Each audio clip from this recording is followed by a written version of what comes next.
Nu, labdien, labvakar! Labvakar, Ventspils! Jā, šodien ir otrā diena budžeta izskatīšanas diena. Arī šodien mēs visu dienu strādājam, beidzām tikai 5. Un jāsaka, ka ir domas budžets pieņemts. Tikai tagad pieņemts. Tikai tagad pieņemts, Tikai bet tagad tas ir 6. februārī. Ja? Un mēs bijām vienīgie deputāti, kuri balsoja pret, un mēs arī paskaidrosim, kāpēc.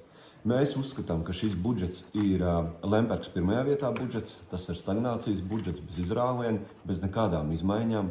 Mēs deputātus iepazīstinājām ar to situāciju, kurā mēs esam, kā mūsu pilsētā iekšzemes koprodukts ir audzis, kur mēs bijām 95. gadā un kur mēs esam tagad. Mēs esam zaudējuši visas savas vietas. Tas pats attiecās gan uz ostu kravām, gan uz video mēneša algu. Mums ir švaks tas temps. Ja? Tad arī rūpniecības rādītāji salīdzinām ar Liepāju mums ir sliktākie. Dzimušo skaits uz 1000 iedzīvotājiem ir lielākais kritums, iedzīvotāju skaita izmaiņa lielākais kritums un arī jaunieši mums ātrāk aizbrauc nekā citās pilsētās. Mēs rosinājām, mēs bijām arī vienīgie deputāti, kuriem bija savu priekšlikumu. Jā, kuriem bija savu priekšlikumu, pārējie, diemžēl, to neiesniedz nekāds priekšlikums. Par tiem mēs mazliet vēlāk izstāstīsim tuvāk. Nu, kā jau mēs minējām, kopējais budžets ir 80 miljoni aptuveni. Šogad ir plānot izdevumi 86 miljoni. Tātad mūsu atlikumu, kas bija uz gada sākuma 11 miljoni, mēs viņu tērēsim. Jā, ienākumi ir tie nepilni 80 un 86 ir izdevumi. Nu, līdz 2033. gadam mums ir vairāk kā 20 miljoni parāda saistības. Katru gadu mēs par šīm parāda saistībām veicam maksājumus aptuveni 2,6–2,7 miljoni. 23. gadā šī summa būs ievērojami lielāka. Nu, protams, ka labi, ka mums šis atlikums tomēr ir uz gada sākumu, bet atlikums kopējais samazināsies uz gada beigām.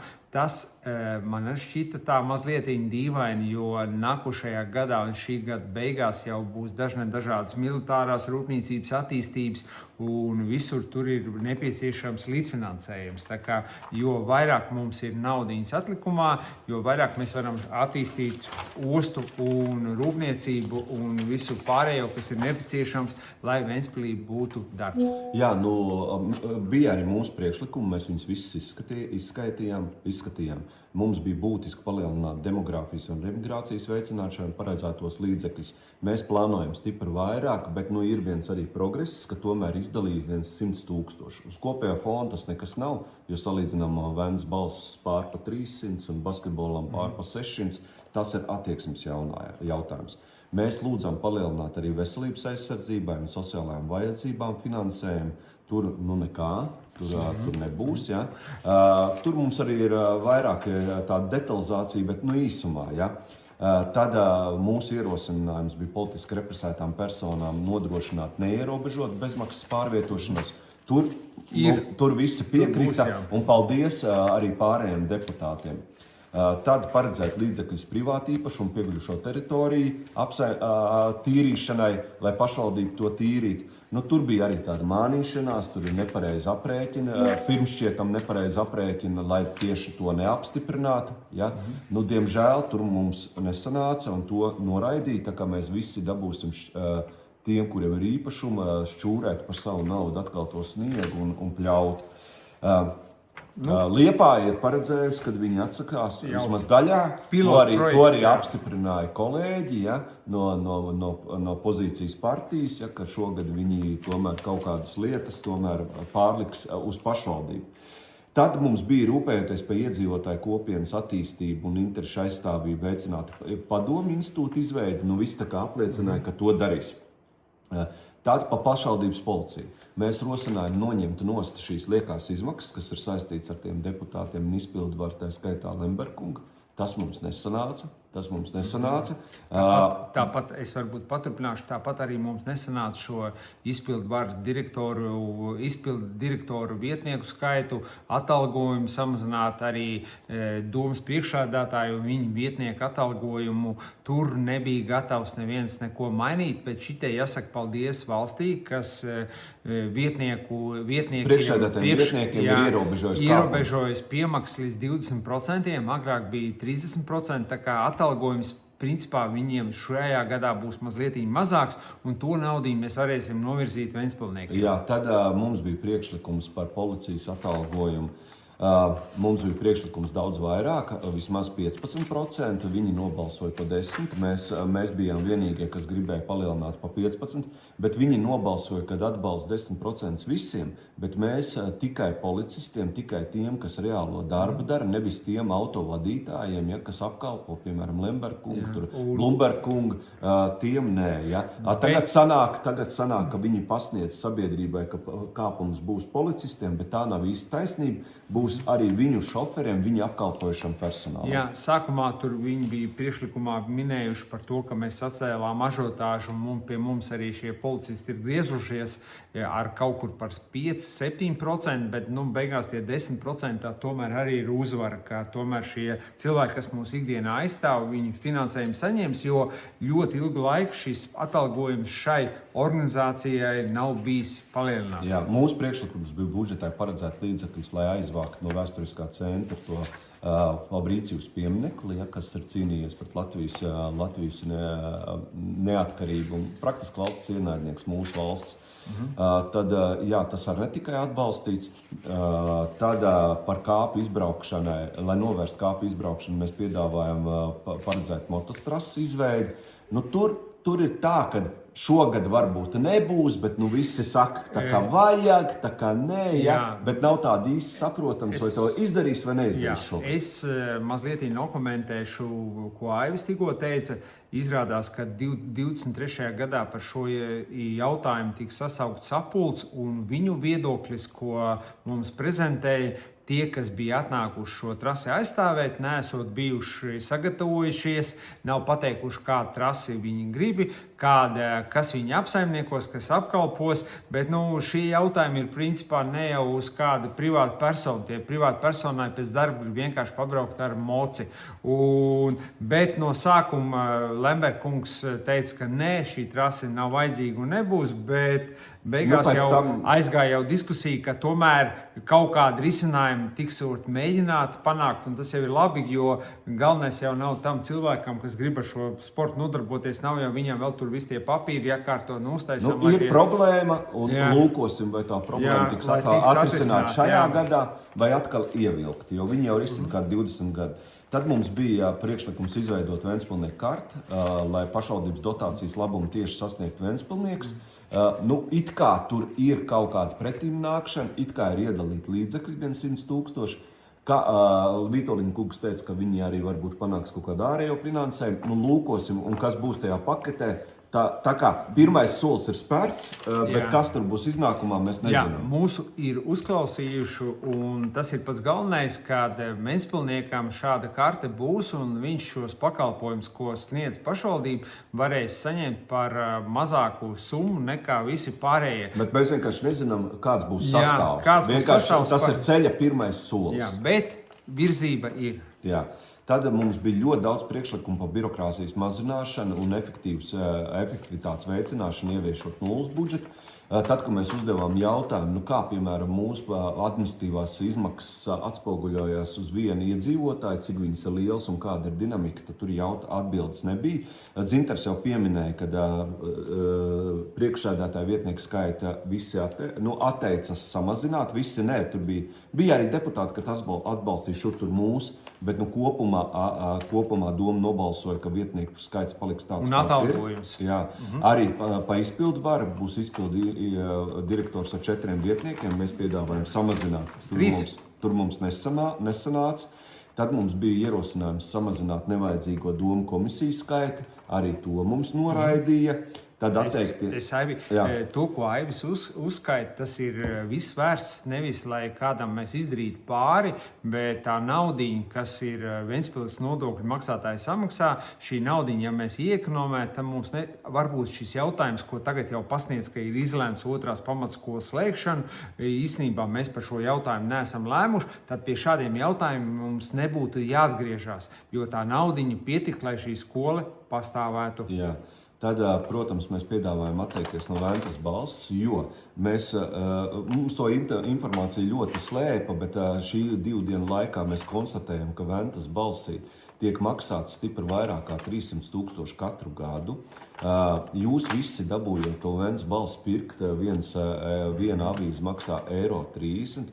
Tajā pašā laikā pašvaldība pa visām citām drukātām lietām, informatīvie izdevumi, turisma avīzēm, brošūrēm un fotoalbumiem samaksā turpat 2 reizes mazāk. Un tas ir pilnīgs absurds, ja mūsuprāt tā ir pilnīgi tāda izšķērdēšana, jo tas ir vērsts uz to, lai Ventas balss būtu komplementāri pastāvošai vaļai.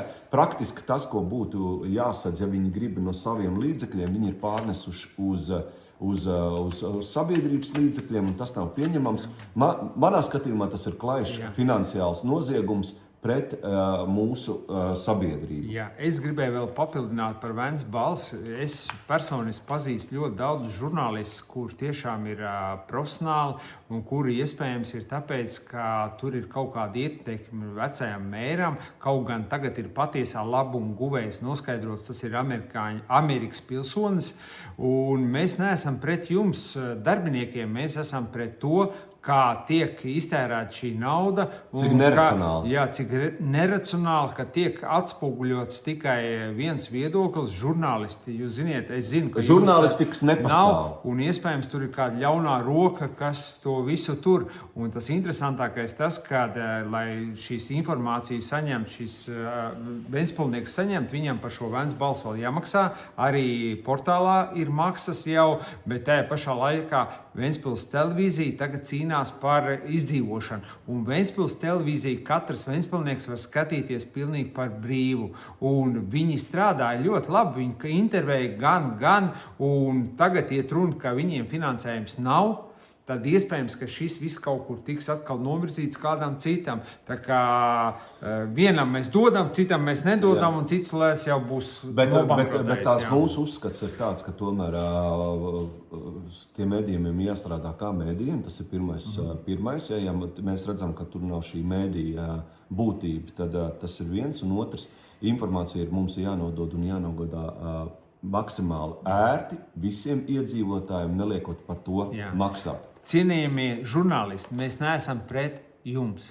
Bet mēs vēlamies, lai jūs sākat strādāt tā, kā žurnālistiem pienākas, lai jūs nedegradētu žurnālista profesiju, kā tas ir noticis pēdējos 35 gadus. Tieši tā. Tad atteikšanās no pašvaldības iestādes Ventspils ostas, mēs piedāvājam tās funkcijas nodot administrācijai. Tas ir pilnīgi liekas veidojums. Jā, es varbūt izstāstīšu īsumā. Praktiski tur atalgojuma fonds viņiem ir 240 000 gadā, vēl visādi izdevumi ir 400 000. Pagājušajā gadā viņi ir veikuši 17 Ventspils dzīvokļu pārdošanu un principā ir it kā nodarbojušies ar dokumentu sakārtošanu jauniem projektiem, bet principā tagad viņiem to, ko maksā viena rūpnīca, tas ir 10. daļa no viņa izdevumiem kopējiem. Tā kā uzceļot vidēji līmeņa rūpnīcas kādas 6, mums ir nepieciešams, lai mēs šo struktūru vienību uzturētu un ko mēs pašvaldību, tā nav Ventspils brīvo saistīta, tas ir mums pašvaldībā uzdarīts.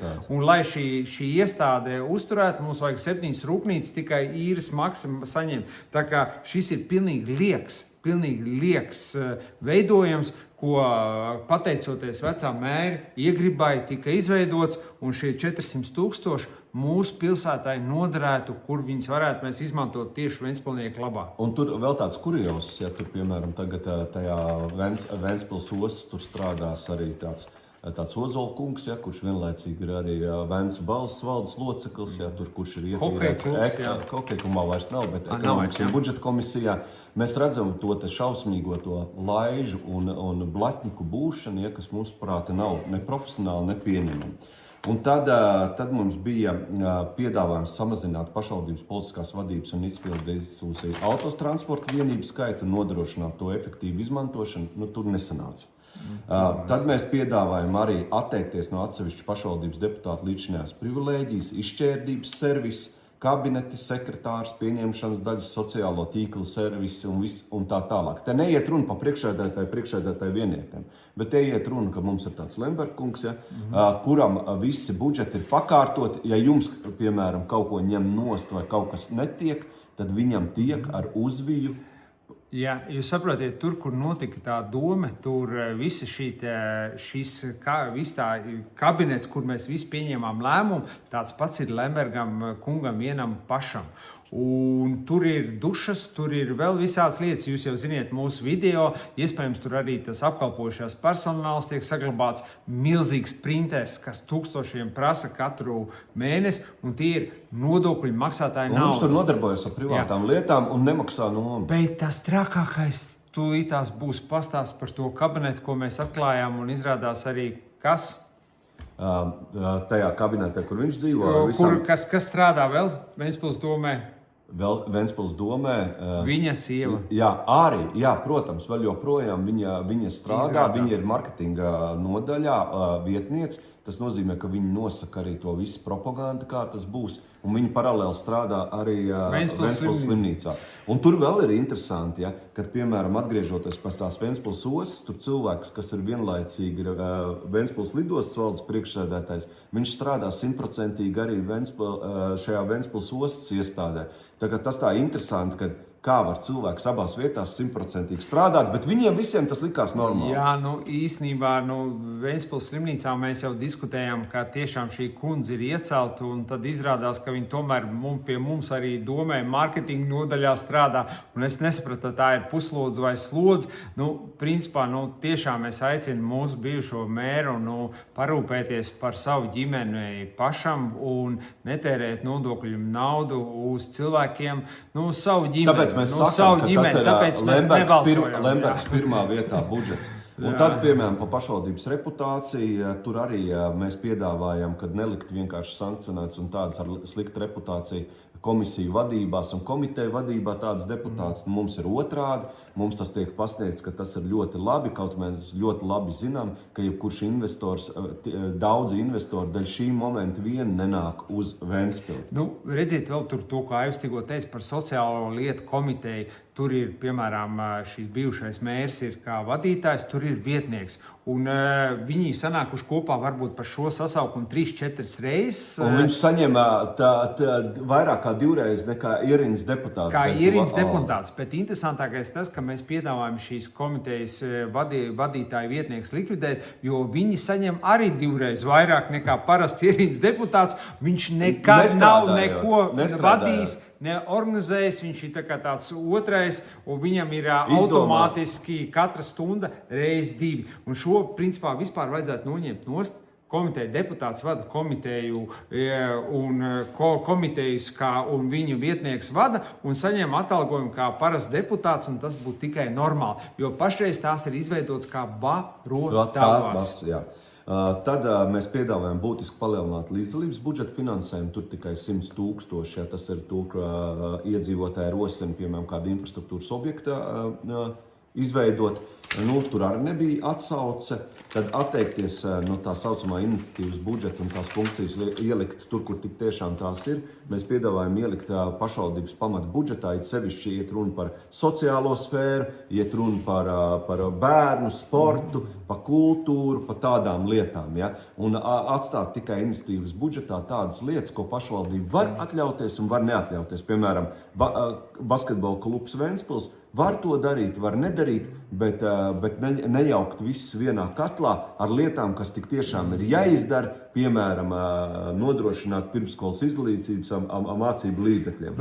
Iznāk tā, ka tur iniciatīvas budžetā tas, kas bija ielikts iekšā, mēs esot bijuši daudz vairāk tie priekšlikumi, bet es nesapratu, kas to izvēlējās, kāds esot redzējis vairāk budžeta variants. Mēs redzējām, diemžēl, tikai šo, un šeit jau nav stāsts par to, ka mēs esam pret kādu pret un katrs ir kaut ko pelnījis, bet mums nav bijuši izvēle. Un šī iniciatīvas budžetā, ja mēs basketbols, viņš ir vajadzīgs. notiks Ventspilī. Loģiski, viņš var būt dažāds, viņš var būt lētāks. Jā, mēs varam nepirkt šos ārzemju spēlētājus, mēs varam mūsu pušiem atļaut studentiem spēlēt, un pašreiz mēs tērējam uz basketbola klubu aptuveni 0,75% aptuveni, ja kāds kaut kur no pilsētas budžeta, ja mēs zinām, ka pa gadu vidu viņi atnāk vēl pakaļ, tātad tas jau būs 1%, bet mums pašreiz ir prioritātes daudz vairāk cilvēkiem vajag palīdzību, daudz vairāk cilvēki grib paēst, un pēc tam viņi domā par saldējumu, par izklaidējumu un par kleitu, jo galvenais jau ir pabrot sākumā savu ģimeni, nodrošināt ģimenei siltumu, un pēc tam mēs skatāmies tālāk, ja mums pietiek tā naudiņa. Tad no tādām efektīvām lietām, kur arī zinām panākuma, mēs piedāvājam atteikties no padomēm, kapitāla sabiedrībās, no slimnīcas padomas ir tikuši vaļā, ir palikusi tikai siltuma padoma. Un mēs piedāvājam arī samazināt valdes locekļus. Tad arī daudzās jau bija viens valdes loceklis, bet, piemēram, slimnīcā pa vienu valdes locekli samazināts. Bet to valsts lika. Jā, bet mums arī tur ir savādāk doma, kā tam vajadzētu izskatīties. Tad mēs piedāvājam vēl pārskatīt revīzijas komisijas funkcijas, uzsverot liederības revīzijas un nodrošināt regulāras atskaites domas sēdēs. Un to neatbalstījām. Un, protams, mēs prasījām, lai atskaitās domas sēdē gan izpildvara, gan kā kapitāla sabiedrību vadītāji regulāri un viņu vietnieki, lai mēs varētu vērtēt darbu. Tas arī netika atbalstīts. Viņi uzskata, ka ir jau viss kārtībā, bet mums tie uzskati ir druski savādāk. Redziet, bija tā, ka mēs saņēmām tikai šo budžetu un tikai daļēji tur bija aptuveni tikai 20-30% no tā, kas principā būtu jāskatās zem kodiem, nebija apakaļ. Izrādās apakšā kaut kādi skaitļi, izrādās, ka daži ir saņēmuši vairāk budžeta projektus, mēs tā diemžēl neesam. Un šī kariņa spēlēšanā tā īsti nedara. Svarīgākais ir tas, ka Ventspilnieks, un jo vairāk mēs ar Aivu atradīsim tās barotavas, kas ir vēsturiski izveidotas, tās arī jākancelē, tās arī likvidēsim, jo vairāk naudiņu paliks tiešām mūsu Ventspilniekiem. Tā kā šī gadījumā mēs neatbalstījām tikai tāpēc, ka šīs barotavas vēl joprojām ir tā vecā mēra ietekme un visi Vitoļņa kungs skatās viņam mutē regulāri un iespējams, ka viņi tur kaut ko pastrīdās savā starpā, bet iespējams, ka tas ir speciāli, lai radītu šādu ilūziju, ka tur ir kāda opozīcija iekšpusē, un pagaidām nav tā vēlme tikt no šitā visu vaļā. Jā, un tad rezumējot, mēs neatbalstījām, jo nebija budžetam spēcīgas prioritātes. Mēs neredzējām, kā viņi taisās uzlabot uzņēmējdarbību, neredzējām, kā taisās uzlabot demogrāfiju, reemigrāciju, kā viņi taisās atbalstīt vairāk arī sociālo sfēru, tās pašas skolas. Tur nekā tāda nebija. Mēs redzējām tieši otrādi, ka viņi taisās atbalstīt sevi ar savām izklaidēm, ar savu komfortu, kas mums nav pieņemama. Bet mēs jebkurā gadījumā neesam pret tām lietām, kas tur bija iekšā. Piemēram, arī tajā pašā iniciatīvas budžetā. Tur bija bērnu sports, par to mēs visi esam. Tur bija infrastruktūra, tur bija liedaks un dažādi atbalsta dažādām senioru organizācijām. Tas viss ir ok. Mūsu tā diskusija vairāk tieši tā sakarā bija par basketbola klubu, kam mēs vienkārši ieteicam mainīties. Un galā to jautājumu tad likt normālā diskusijā un uz referendumu vai iekļaut tajā Ventspilnieku kartē, un tas atrisinātu to jautājumu. Jā, redziet, jebkurš ģimenē, ja viņiem kāds no ģimenes locekļiem zaudē darbu, tad katrā ziņā jūs savā ģimenē mēģiniet savu budžetu iekonomēt. Un vecais mērs vairāk kārt minēja, ka prognozes ir, ka mēs Ventspilī samazināsimies. Jau tagad ir skolēnu skaits ievērojami samazinājies. Un, ja mēs uzturam šo milzīgo tādu pašvaldības vadītāju pulku, tad īstenībā katram Ventspils iedzīvotājam tas ir liels sloks. Attiecīgi, ja mēs prognozējam un ir samazinājums iedzīvotāju skaita ziņā, tad attiecīgi proporcionāli mums jāsamazina šī pārvalde. Un tas bija tas mūsu galvenais. Tā dara visi normāli demokrātijā, bet šo viņi pagaidām negrib darīt. Viņi visi ir vajadzīgi, viņi visi tur kaut ko plāno, visi brauc uz Rīgu un visiem tur kaut kas notiek, bet principā Jā, jo ir tāds arī teiciens, jo mazāks komerces sektors, jo vājāk valsts, šajā gadījumā pilsēta, tas ar mūsu pilsētu notiek. Un Marks Tvens ir teicis, varai ir jāmaina tāpat kā apakšveļi. Nu, mēs ceram, ka arī te mainīsies kas, jo mēs redzam to smārdu, ja, kas nāk no tā visa, un diemžēl no tā visa cieši Ventspilsnieks. Bet mēs esam kopā ar jums joprojām. Tā kā skatieties mūs, paldies jums, ka jūs mums uzticaties, paldies, ka jums devāt mums tādu iespēju jūs aizstāvēt. Nu, kā mēs varējām 2 dienu garumā, mēs jūs aizstāvējam, un ir rezultāts, un tas ir galvenais. Jā, viens solīts uz priekšu ir. Paldies jums! Paldies jums, liels!